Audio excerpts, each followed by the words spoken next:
नमस्कार, मी केतकी चितळे. बातमीच अशी धक्कादायक वाचून उठली आहे की काय बोलावं काही कळत नाहीये यावर. म्हणजे ज्या लोकांनी तुम्हाला मतही दिलं नाही त्याला स्ट्रेंथन करायला, त्याचं बळकटीकरण करण्यासाठी तुम्ही त्यांना 10 कोटी रुपये देताय. तुम्ही बधीर आहात की तुम्ही आम्हाला बधीर करून सोडणार आहात? मी नेहमी म्हणत होते की लोकसभामध्ये तर कोणाला मत द्यायचं हे ठरलेलं आहे, त्यात काही प्रश्नच नव्हता. कारण सेंटर, मला माझा प्रधानमंत्री कोण हवाय हे बघून मत दिलेलं होतं.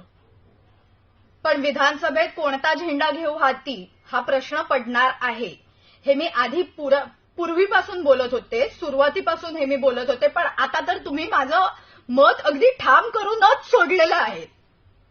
राष्ट्रामध्ये जिथे तिथे मोर्चे निघतायत की वक्फ बोर्डला खारिज करा, वक्फ